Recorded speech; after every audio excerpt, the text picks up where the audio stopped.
I should have said this earlier. I'm gonna splice a little bit of this at the beginning. I have a freebie for you guys today because I would like to share how I planned this, how I navigated through, how are we gonna do this, what are we gonna learn about, how are we gonna schedule it all in. I've made a digital planner for free. If you feel like, man, this might fit our family too. Hey guys, welcome to another recap and plan video for recapping April, planning for May. If you're new here, I'm Bonnie. I'm a Jesus lover, farmer's wife, and second generation homeschool mom. And I have started sharing every month kind of a recap of how our month went, share tweaks and changes that we're making, share our journey, and then also like what I plan for the future. I started doing this because I was watching Christina from Rooted Home Life, and I'm actually going to be sharing with her. We're posting on the same day today, so this is a little collaboration. So I'm going to stick her recap and plan video below too. I'm not sure if she calls it a recap and plan, but it's basically the same thing. She's the whole reason why I do this, because I loved watching them. I loved seeing how what she planned, and then I loved seeing like how it went and like finish the story and also work through those tweaks and changes, because I think that it's really fun to share. But I really like to see how it goes and see how other moms are working through how we tweak and change things, customize things to our family, that kind of thing too. So that's the whole reason why I'm doing this. And she is just lovely. Christina, she actually does some things with For the Love of Homeschooling too.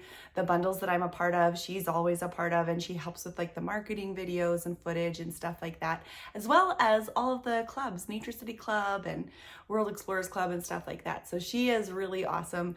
And I get to see her kids paint my art tutorial every month and stuff like that. So I love her. I think she's amazing. And I'm so happy that we get to post together today.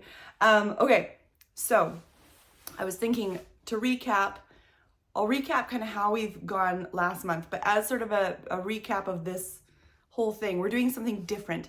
So in the beginning of, I guess it was actually the end of March, what I wanted to do is I wanted to try going 12-week Charlotte Mason. Pardon me, I think it was the beginning of March.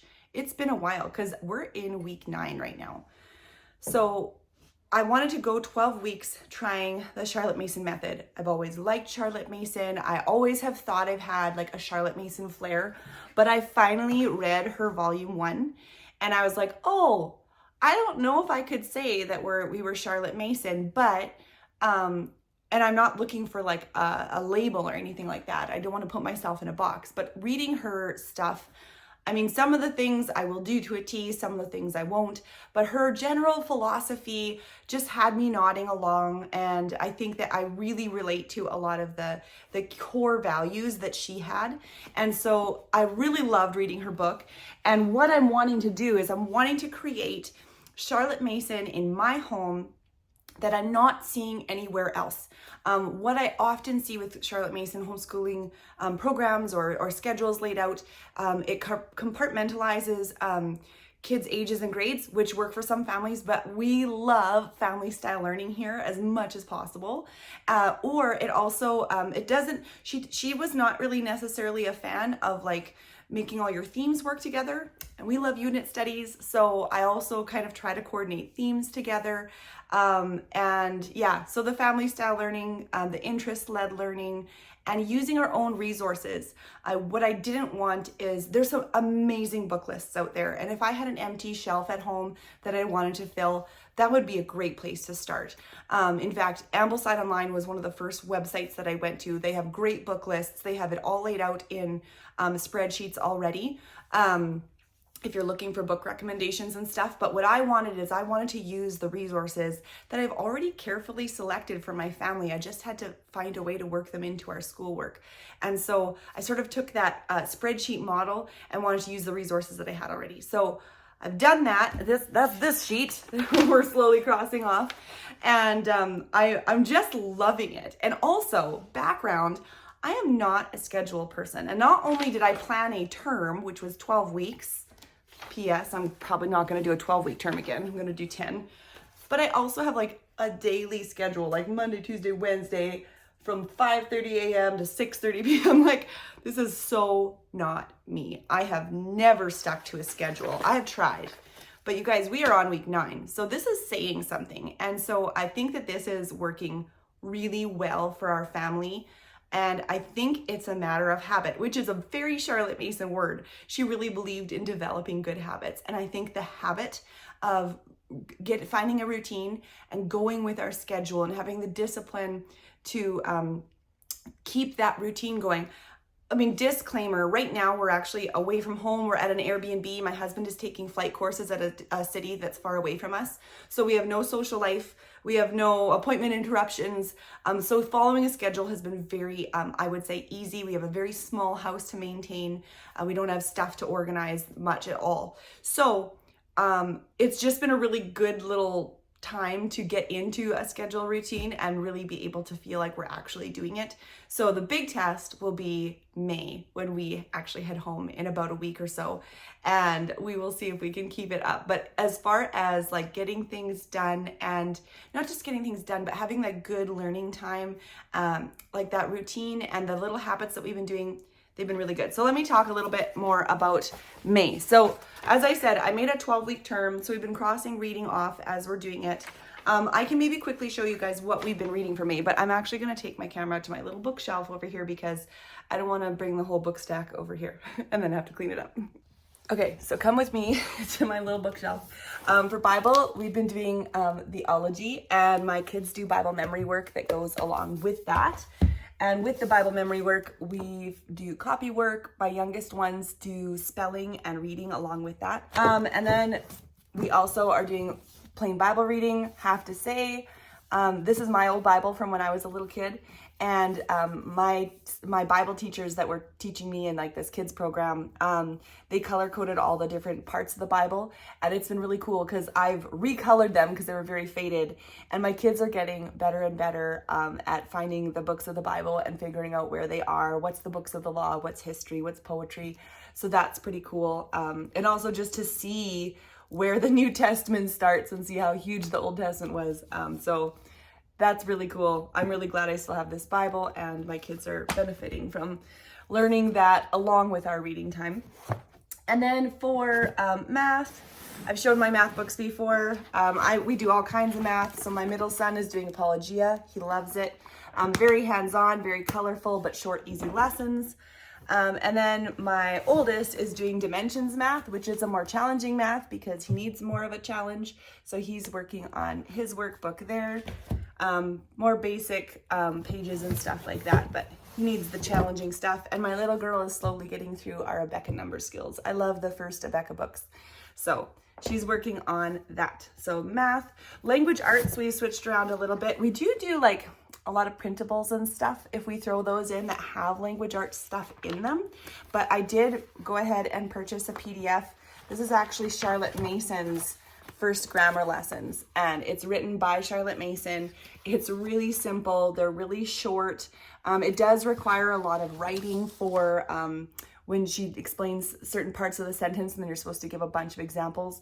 I don't make my kids write as much as she did. Like, they don't need to write 6 sentences with something in it. Maybe I'll make them write 2. But my son is really liking that. I send him off for his grammar lesson. This is only my oldest is doing this.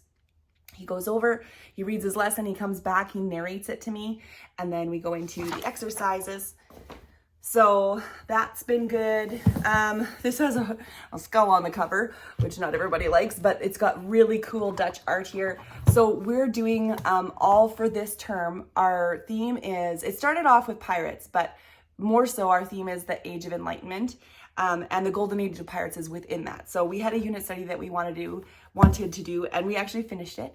And so everything that we've chosen, like our art and stuff like that, I want to be around the same time period. So I have a Dutch art book from the library here, some science books, plant books, tree books. So for science or nature appreciation, we'll do these. Just some reading stuff from the library. Let's see, home geography. This was an Ambleside recommendation. I kind of think Charlotte Mason mentions this in her book. I keep saying that. I've said that on like 3 videos now. I really should look it up. It's short, easy lessons for home geography. So we've been doing that. This is just basically a book of biographies, Age of Enlightenment. I showed this all last month too, so some of this will be the same. Poetry, we're doing Henry Wadsworth Wadsworth Longfellow, and my kids have memorized a poem of his, The Psalm of Life. Highly recommend The Psalm of Life if you're looking for a poem for your kids to work on for a good chunk of time. It's a bit long, but it's like doable, and it's a good one. I picked this up for 25 cents, The History of Science in the 18th Century. So that's been really fun. We're starting to get a little bit picky and choosy about what we read here. Like some of it's a bit exhaustive, so I've been just kind of scanning to see, maybe skip a little bit, read about certain people. It's science and people from the 18th century in there. And of course, because this one is all about biographies, it's nice when there's some crossover. Also, Before the World Was Ready, this one had it has really fun drawings. It's written for kids really well. The other books aren't written specifically for children, and there's definitely some crossover with people, so that's been really fun. None of these books are written specifically from a Christian perspective, so I'm kind of conscious of that, but I think that there have been some books that have gone together really well. For just fun reading, I should share, I did have this book too. This was not written for kids, so I've been kind of just screening it as we read, but we finally stopped it. Not because there was any content in there. I didn't necessarily, it wasn't because I was turned off by the content, but it was very detailed. And my kids, their comprehension was just getting worse and worse, and I was getting bored with all the details. I think if someone was obsessed with pirates, this would be a great book, but we've actually decided to drop this one. As well as these are our reading books that we've been doing. My son's just reading this one on his own, but we've decided to drop this one too. The kids just aren't into the story, Pirate's Passage, so we're not very far along with it. We've dropped that one, but we're still reading Robinson Crusoe. We definitely will get through that. We're actually a little bit ahead in this one. We're reading this one as well as the audiobook at the same time, which is helping because it's for my younger son, like the sentence structure is a little bit older and that kind of thing. And then this one is the one he's reading on his own, and he is loving it. In fact, he told his grandparents this weekend that it was his favorite book, which is saying something because he has a lot of very favorite books, and he's very careful about what he says is his favorite. So he's about halfway to 2/3 done. Carry On, Mr. Bowditch. This was recommended on a podcast we were listening to about Plutarch. I think it was a Christian podcast, actually. So I am curious to know. My son says I should read it next. So I'm really excited to hear what he has to say about it. And I'm just excited to read it myself. And a lot of those things we will be carrying on with in the next month too. So that's a little bit of not just a recap, but also what we're doing, because we do want to keep going along. This term is 12 weeks, so we have about another 4 weeks to go with it. The other thing, as a recap, I can tell you guys how it's going. So these are my books that I've made for my kids. I do have them on Amazon, but I designed them a book set: calendar, timeline, compute, mottos, and narrate. So basically just books that kind of go along with Charlotte Mason habits and themes, or not themes, but habits and the way that you learn as a Charlotte Mason family, something that's really different. I shared before, we've been really working on that habit of narration, which is telling back. So when we read something, we stop, we tell it back, and depending on what child I'm talking to, that might mean read a paragraph, that might mean read 3 pages, depending on what I think that they can do. Usually we're doing family style though, so we stop quite often for narration, or I ask them. My middle son's actually gotten in the habit of being like, can I narrate now? Because he can feel that the information is going to be lost if he doesn't tell me back right away.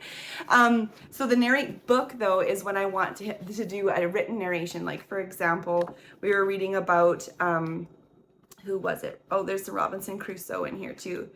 Princess, someone, I'm in the wrong book. Anyways, but he would read maybe about a biography or person, and then he could do a written narration back. So for my oldest, I will sometimes get him to do a written narration. Not always, because that's so much writing for one day. But every once in a while, I will try to get him to do a narration in a written book. Mottos is, actually, what should I start with first? Yeah, I guess I could start with mottos. Mottos is a place that I want them to go to write down significant statements, paragraphs, lines. In the Charlotte Mason world, they also call it a commonplace book. And this is a book that I plan for him to keep and hopefully keep forever, of like things that are just really meaningful, short things, not big, long copywork passages. That's copywork. But things that are really meaningful that he wants to remember as like good advice, good wisdom, we'll put in our mottos book. And then compute, this is just graph paper. We've just been using it if we need some extra paper for math. And then the timeline book, kind of like our map, when we're reading about any kind of place or time, then we'll try to make sure that we stop and look at a map, see where we're talking about, get a visual for that, and also timeline. This is also called a book of centuries in the Charlotte Mason world. So every 2-page split is a century, and it goes in order. We've got BC to AD, the way I designed it, and then they can like look at it and say, oh, this happened in that time period. Oh, look, a year later when we put in a timeline thing, we're talking about the same time as that guy, and you know, etc. So I think that this has been really good. The last time when I shared about this, we got like one of those little mini printers, and so they've been able to print and stick. Let's see if I can find that, like that. So that we were learning about some of these scientists, so they are able to actually like print a little picture, and then it's takes up a little bit less room in here, and I think it looks really cute. So anyway, so timeline book, that's been a habit that we're still, I would say, working on. Narration's been going great. We've really been getting narration down. The habit to get those things in the timeline when we hear and learn of people every time, we need to get better at that. But the intention is to do that really well. Our mapping is pretty good. We're pretty good at checking a map when we're reading. And then Charlotte Mason just encouraged kids to have like a calendar and keep one themselves, take ownership of, you know, viewing their month and stuff like that. So I have my kids set up a calendar, put holidays in there, birthdays, significant days. We don't look at this every day. We set it up at the beginning of the month, and we'll only take it out if we need to. Especially, we might use this maybe more when we get home and there are more things on the calendar, but here where we are, there's not really much going on. We're kind of just going back and forth from the library to our house. So that is sort of a recap of all the material that we've been using the last month. I would say, like I said, we've been really taking to a schedule, which is very unexpected. And we've been really liking the system of how we've been doing things. In fact, okay, I should have said this earlier. I'm going to splice a little bit of this at the beginning, but I have a freebie for you guys today because I would like to share how I planned this, how I navigated through, how are we going to do this, what are we going to learn about, how are we going to schedule it all in. I've made a digital planner that I will maybe show you guys at the end after my recap video. I'll try to put a timestamp down below, and I'll go through the planner with you guys, and I'll make sure that there's a link below for you to get it for free. If you feel like, man, this might fit our family too, because I'm really excited about how this is working, and it's working so well. We're getting through the resources that we want to get through, and yeah, it's just been like a fantastic transition for us. So I really want to share that. I'm really excited about that. Okay, so looking into May, so we'll be doing a lot of the same stuff. Do you know what I did not show? And I'm not sure where I put it. We finished Monique's Age of Pirates unit study. We finished that early because the kids just really loved it. So that was a really great resource. But now we have a window of time because we always did that unit study in the morning on Mondays. And so now we have an opening, and I don't have my printer here. So I think what we'll do until we go home is we'll fill it with library books or something like that. And then when we go home, I'm gonna pick another unit study to put in there. Probably something from the bundle, either another one of Wonderhouse Creative's units. There's also another book I wanna start from Julia at My Texas Homeschool, and she made like a book study with it.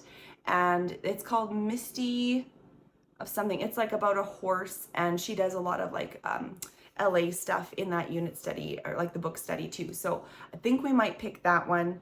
And also we have to finish up, the kids have read part of it, but I want to finish up my poo lesson that was in the last bundle, which I still have to get in my shop. I should do that today. It'll probably be in the shop before I post this video. Anyway, so I'm really excited because now as we're starting to finish some things up, even a little bit early, we can start plugging stuff in and filling those places in for the next term. I really want to make sure that my schedule also has room for these kind of throw-in things, because I do love printables and bundles, and sometimes you just need a few days to get through to get through them. And it's really nice if you can get some of them done. I'm really a fan of those kinds of resources. So, okay, so that is going to be needing to be replaced for May. But basically, we're going to be doing the same thing. We're going to carry on with our Bible stuff. We're going to carry on with our Bible passages. We do one day a week where we do like a New Testament passage, and we're trying to read the New Testament chronologically, not just front to back. And same with our Old Testament day, we're trying to go chronologically, not just front to back. And then we have a day where we just read the Psalms, and that's been really nice. And then history, we will be needing to replace that pirate book, but I think I have enough books there because I added in one of those science books later. So that will replace the pirate book that Pirates Illustrated that was just like too informative. Geography, we're going to keep doing home geography. The storybook of science I never showed because I have it on digital. So that was one that was recommended by Ambleside online. It's a really old but really sweet book that's very engaging for kids about nature, and my kids love it. It is old enough that I don't know if there are any like discrepancies as far as like if everything is accurate to science today, but I haven't seen any major red flags. I really love how it's presented, and if nothing else, my kids are having a lot of fun with it. What I found in the Charlotte Mason world is there's a little bit of a divide between the families that love the classic books and will teach even the classic academic books because they're just tried and true. And then there's some families that kind of separate from that and go, well, as far as science goes, we want updated facts. And so depending on where you land, you know, I don't know where I'm at yet, but because I love the nostalgia of like, this is such a sweet book, it's super old. And I guess if you have your own know-how, you could say to your kids, you know, we're reading this, but now we know it doesn't work like that. But if you're not super up to date with some of those topics, then maybe that could get a little confusing. So I'm not saying where I'm standing, but I am noticing in the Charlotte Mason world, this is what people are talking about. Do we read the classic science books or not? Or which ones do we read? We're going to continue with the first grammar lessons for my oldest. I'm really pulling back on the formal grammar for my youngest kids since we've started this too.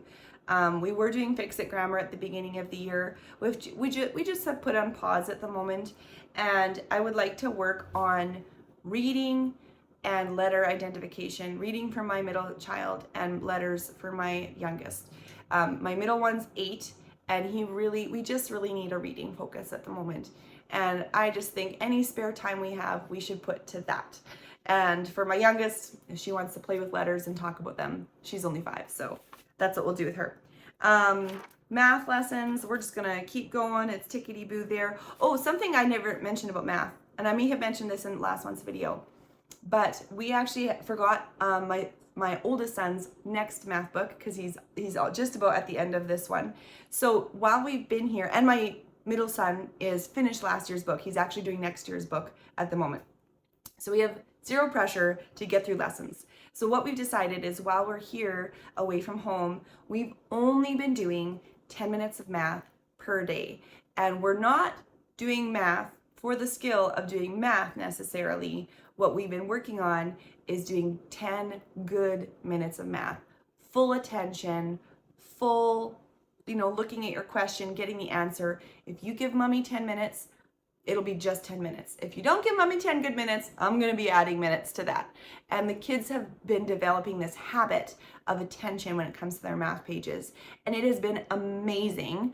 I actually wish that we would have taken maybe a month or something to do this even before, even if we felt pressure to get lessons done or something, just to take a month, do 10-minute sessions of math with my kids every day, just to develop that habit of attention in their math lessons. Because math is like one of those things, especially as your kids get independent, that they can end up just staring at the wall. And you don't even notice because you think, well, they're capable, they're good, I'll juggle these other kids while they're doing their math. And anyway, it's quite something to see the difference. And I'm really excited to head home, and we probably will get back into a bigger portion of time per day. I thought maybe we'll increase to 15 minutes and then maybe to 20 minutes. And then it'll probably be summer after that, and then next year we're going to have to decide how are we going to start. Are we going to maybe start with 10-minute segments and work our way up to a certain number of lessons instead of a timer? But either way, this habit of attention, it's very Charlotte Mason, by the way, has just really benefited us. So if you have kids that are struggling, like your struggle isn't the math skill, it's just the attention to the math page, this could be something that you could try, because it's huge and the kids are very motivated. They're like, really? I only have to spend 10 minutes doing math if I concentrate? Okay, like my kids were down for that. So that was really good. We have finished memorizing our poem, but I'm still gonna use our recitation time to do that. So something going forward I'll talk about too, and we've been doing this, is I try to keep our Fridays lighter. So on Fridays, we read the Psalms and we have a recite and review day. So the whole rest of the week, we have like song and memorization time. But in that time slot on Fridays, we just have a recite and review. And we recite this week's verse. We've been also back reciting the past 8 weeks. We've been memorizing a verse a week from the Bible. And then it's also time to review our poetry that we've learned and recite it. So I just have a little recite and review spot. We do that, fairly quickly on a Friday. We had a video course that the kids were doing on pirates, which was interesting. But again, it's kind of a lot of exhaustive information. So I'm gonna see, they seem to pretty interested this week, so I will let them do that. But the reason why I put the video course on Friday is because we only do screens on the weekends. And I just thought it would make their Fridays something more to look forward to. If some of their school wasn't reading, it was also a video learning thing. And then they do Psalms, recite and review, video course, math, free writing. So a little Brave Writer, free write Fridays. I set a timer. They write about whatever they want. I don't check their spelling. I just require them to write for fun. And my middle son, who has a harder time with that, I'll let him do comic strips or whatever. My little girl, she wants to write, she'll ask me to write something and then she'll copy it. She wants to be tag along for whatever we're doing. So she does a little something too. And then we don't have a piano here, but if we were at home, they'd also have some piano practice on Fridays. But that's it. Like I keep Fridays real light. And then, so the other days through the week, we've been doing grammar twice a week. So on like that time slot, we do reading and grammar on Mondays and Wednesdays. And that same time slot, we do spelling from our literature on Tuesdays and Thursdays, because Tuesdays and Thursdays are the days that we were doing like Robinson Crusoe and our other read aloud, the Pirate's Passage. So you'd choose like copy work from there, and then we'd use our copy work to give us our spelling words and stuff like that. So we've been doing spelling kind of more of on a Charlotte Mason way. I don't have an actual spelling book. I've been playing around with more sight learning for my middle son, who's struggling a little bit with the spelling aspect and reading aspect of things, which has been going, I think, a lot better. So that's been really good.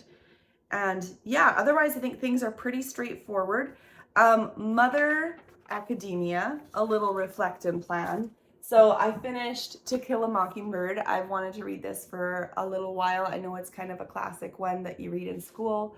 So that was interesting. I thought it was a pleasant book. Like I was surprised how it didn't necessarily have a huge climax or anything, but it was very pleasantly written. When people were, asking me, oh, what's that about? Like, is it a good one? And I'm like, yeah, like I enjoyed it. I enjoyed reading it. It was good. And I think it gives you a real picture of that time in history. I actually don't know. I think it's like maybe the 50s or 40s or something like that. And how it was in the States, like where the story takes place and stuff like that. So I thought it was a pretty good read. I also finished A Girl of the Limberlost. Oh my goodness. That is probably, I don't know if it's my favorite. Okay, it's one of my favorite books now. Like Elnora from A Girl of the Limberlost is like right up there with Anne of Green Gables for me now.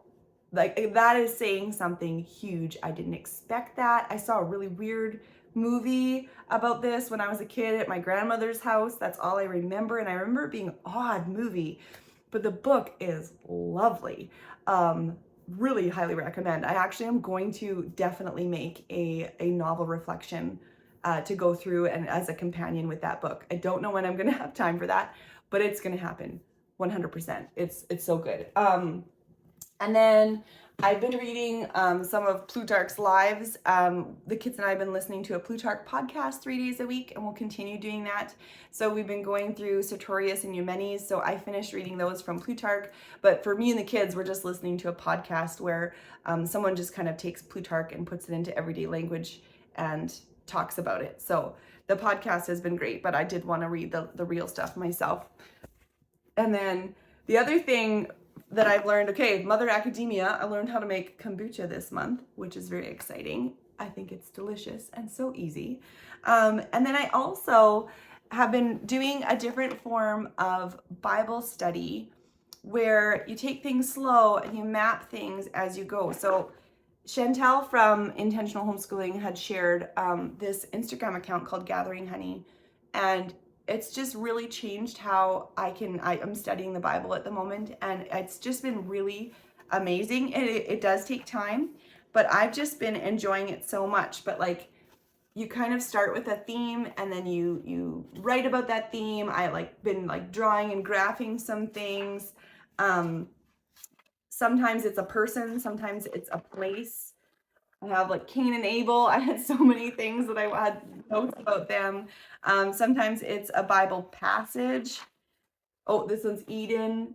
Like, I've been starting in Genesis, and it's just been really cool. I've had the time for it this month, and I think that I would really like to continue this style. There's something about when you almost combine like graphs with words that really draws my brain. And I love it when people create resources that aren't just words. They also have like compartmentalized pieces that just works really good with my brain. And so this has just had me enjoying going through scripture slow and beautifully. And I bought myself some new highlighters and pens, which also helped me be really happy because I love stationery. Anyway, so I would like to continue doing that and learning that style of Bible study that I haven't done before. I am also taking a video course on gardening and the science behind gardening. So I'm trying to do that for like a Mother Academia. That's another kind of Charlotte Mason thing. I'd also like to go over, I haven't yet, but I would like to get into this book. I bought one with margins. So I'd like to read this again, this time taking notes and highlighting and stuff like that. So anyway, I'm trying to think if there's anything else, but that's kind of a recap and a plan. And even though I don't have a lot of new resources coming into May, I feel like we're coming into May with a routine, with our habits at least started. I think that habits can be increasing, getting better, getting sharper. It does feel like a lot of work right before summer. So we did school year round, I think for 3 summers. And then last year around this time, we were feeling very burnt out as far as not just from school, but life, sick. We had a terrible sick winter last winter, cold after cold. And we just really needed to just shut off our brains a little bit. So we took the summer completely off of any academics, and that was really good and really refreshing. And we started September really strong.